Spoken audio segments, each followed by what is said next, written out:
آغاز سے پہلے انجام کو سوچنا۔ اسٹیفن آر کوئے کے نام سے کون واقف نہیں؟ یہ وہ شخصیت ہیں جنہوں نے مشہور کتاب 7 habits of highly effective people لکھی۔ اس کتاب کو قیمتی فلسفوں اور بہترین تھیوریز کی بدولت بے حد پذیرائی ملی اور اس کو سیلف ہیلپ کی ماں کہا جانے لگا۔ اسٹیفن کوئے نے اس کتاب میں ایک عادت being with the and in mind کے نام سے بیان کی ہے، جس کا سلیس اردو میں مطلب ہے آغاز سے پہلے انجام کو سوچنا۔ اسٹیفن کوئے نے دیکھا کہ وہ لوگ جو انجام کو دیکھ کر کسی کام کا آغاز کرتے ہیں وہ ہمیشہ کامیابی پاتے ہیں۔ دراصل یہ عادت کئی ساری چیزوں کو ظاہر کرتی ہے۔ اس میں لفظ انجام کا مطلب ہے ویژن، خواب اور لانگ ٹرم پلان۔ اس ایک لفظ میں یہ تمام چیزیں آ جاتی ہیں۔ اب آپ اپنا اندازہ خود لگائیے کہ آپ کے دماغ میں ویژن، گول یا لانگ ٹرم پلان ہے اور پھر اس کے بعد آپ نے کوئی قدم اٹھایا ہے، تو اس کا مطلب یہ ہے کہ آپ اس عادت کے مطابق عمل کر رہے ہیں۔ اس عادت کے ساتھ قدم اٹھانے کا مطلب یہ بھی ہے کہ آپ اپنے کام کا وزن اور اہمیت معلوم کر لیتے ہیں۔ انسانی آنکھ سے دیکھنے کی حد زیادہ سے زیادہ 7 کلومیٹر ہے۔ اگر مطلع صاف بھی ہو تو انسان اس سے زیادہ نہیں دیکھ سکتا اور اس کے بعد زمین اور آسمان ملے ہوئے نظر آتے ہیں۔ ظاہری آنکھ کے دیکھنے کی صلاحیت اس قدر کمزور ہے کہ اگر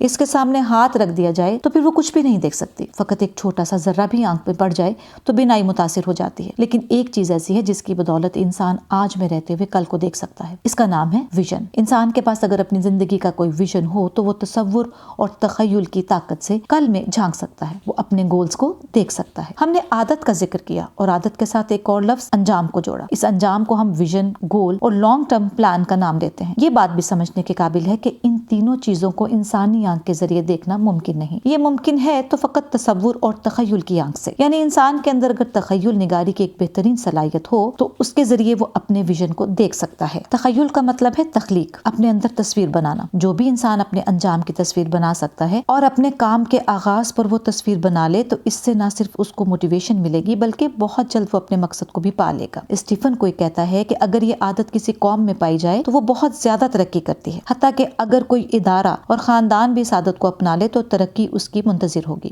اب سوال یہ ہے کہ اتنی اہم عادت عام طور پر لوگوں میں کیوں نہیں پائی جاتی؟ ہمارے معاشرے میں اس عادت کے نہ پائے جانے کی کئی ساری وجوہات ہیں۔ نمبر 1، جلد بازی۔ جلد باز انسان تصور و تخیل کی قابلیت سے محروم ہوتا ہے۔ جلد بازی ایسی عادت ہے جو انسان کو محدود اہداف، لمیٹڈ گولز تک رکھتی ہے اور اس کا عادی انسان اعلیٰ سوچ نہیں سوچ سکتا۔ نمبر 2، دہاڑی ماہواری کی سوچ۔ ہمارے معاشرے میں موجود یہ دونوں سوچیں اس قدر خطرناک ہیں کہ یہ انسان کے ویژن کو اڑا کر رکھ دیتی ہیں۔ اگرچہ تحفظ کا احساس نوکری میں زیادہ ہے، کاروبار میں نہیں، لیکن ایک تلخ حقیقت یہ بھی ہے کہ معاشی ترقی وہی کر سکتا ہے جو اپنی محنت کے بلبوتے پر اپنا روزگار سنبھالے۔ میں ہمیشہ بزنس اور روزگار کو فروغ دینے کا قائل ہوں، کیونکہ انسان جب اپنا کام کرتا ہے تو وہ تصور اور تخیل کا استعمال زیادہ کرتا ہے، جبکہ نوکری میں انسان کا دماغ پہلی سے آگے سوچتا ہی نہیں۔ ملازمت پیشہ فرد کی پلاننگ کی پوری صلاحیت بس اتنی ہے کہ اس نے تنخواہ کو مینج کیسے کرنا ہے، اس میں سے بچت کیسے نکالنی ہے، موٹر سائیکل کی قسط کیسے دینی ہے، اس میں گھر کا خرچہ اور باقی سارا نظام کیسے چلانا ہے۔ اسی طرح مزدور کی سوچ دہاڑی سے آگے نہیں جاتی۔ وہ سوچتا ہے کہ اگر آج دہاڑی لگ گئی تو اس کو کیسے مینج کرنا ہے۔ آج میں کام کروں گا، اس کے بعد کچھ